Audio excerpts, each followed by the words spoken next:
ইটালির এই মুহূর্তে যে নুলস্থগুলো বের হয়েছে 90% নুলস্থা কি আপনার বাতিল হয়ে যাবে কিনা এই ব্যাপারটা নিয়ে কথা বলবো। আসসালামু আলাইকুম রহমতুল্লাহ বরকাত। যারা এই মুহূর্তে আপনার নুলস্থা হাতে পাইছেন হয়তো অনেকে জানেনই না, কিন্তু যাদের আপনার মালিকের মাধ্যমে আবেদন করছেন অনেক মানে ম্যাক্সিমাম মালিকের কাছে কিছু কিছু চিঠি আসছে। সেই চিঠির উপর ভিত্তি করে কথাগুলো বলা যে আপনার প্রেফেক্টুরা থেকে চিঠিতে আপনি জানানো হয়েছে যে মালিকের মাধ্যমে আপনার আবেদন হয়েছে, বিশেষ করে সিজনালের ক্ষেত্রে একটু বেশি হয়েছে জিনিসটা, যে চিঠি আসছে যে আপনার বেশ কিছু রিকোয়ারমেন্ট তাদের আপনার পূরণ করা হয় নাই, কিন্তু আপনার নুলস্থা বের হয়েছে আপনার সার্ভারের কিছু ঝামেলার কারণে ম্যাক্সিমাম নুলস্থা কিন্তু উঠছে আপনার, যেগুলো আপনার চিঠির ক্ষেত্রে আমি বলতেছি আর কি, যে এই চিঠিগুলো ইস্যু করছে আপনার প্রেফেক্টুরার মাধ্যমে, যে স্পিড আইডির মাধ্যমে আপনার প্যাক করে পাঠানো হয়েছে প্রেফেক্টুরার থেকে মালিকের কাছে, যে নুলস্থগুলো তোমরা পাইছো এই নুলস্থগুলো যদি তোমরা 7 দিন 10 দিন 15 দিন একটা সময় দিছে, এর ভিতরে যদি তোমাদের আপনার বাৎসরিক আয়, দ্রুপ, তারপরে আলের জজ পেতে এইগুলো যদি জমা না দেওয়া হয় তাহলে এই নুলস্থগুলো আমরা বাতিল করে দিব।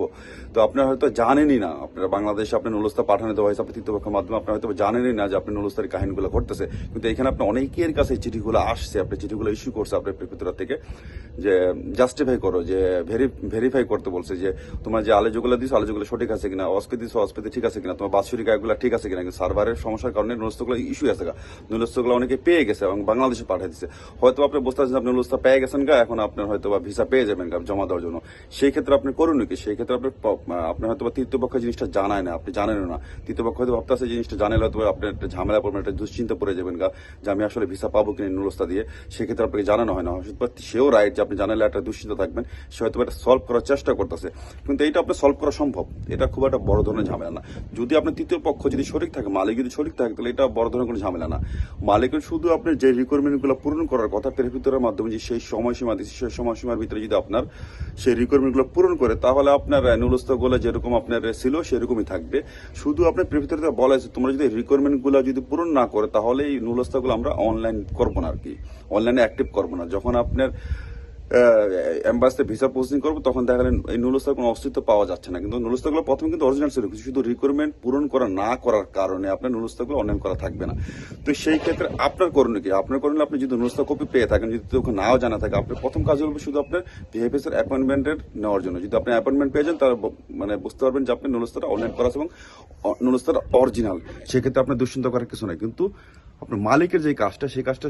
সেই করবে, যদি সেই মালিক যদি আপনাকে এগিয়ে থাকে আনার জন্য, তৃতীয় পক্ষ যদি সঠিক থাকে যে আপনাকে আনবে, কোনো ঝামেলা করবে না, সেই ক্ষেত্রে যে রিকোয়ারমেন্টগুলো করা আছে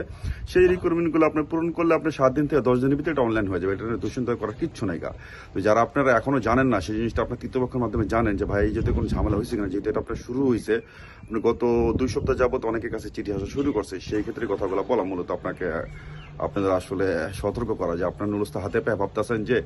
আমি তৃতীয় পক্ষকে টাকা দিয়ে দিই, ভাই ভুলেও টাকা পয়সা দিবেন না। একবার যদি আপনার হাতের টাকা যদি আপনি তৃতীয় পক্ষের পকেটে চলে যায়, সেই ক্ষেত্রে কিন্তু আপনি টাকাগুলো আর রিটার্ন আনতে পারবেন না, এই ঝামেলা সেই ঝামেলা করে কিন্তু আপনার টাকাগুলো ডিলে করবে। তো সেই ক্ষেত্রে তৃতীয় পক্ষে কাজ করুক, মালিক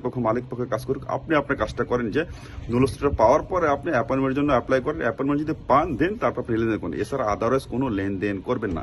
আজকে এখানে থাকি, ভালো থাকবেন, আল্লাহ হাফেজ, চাও চাও।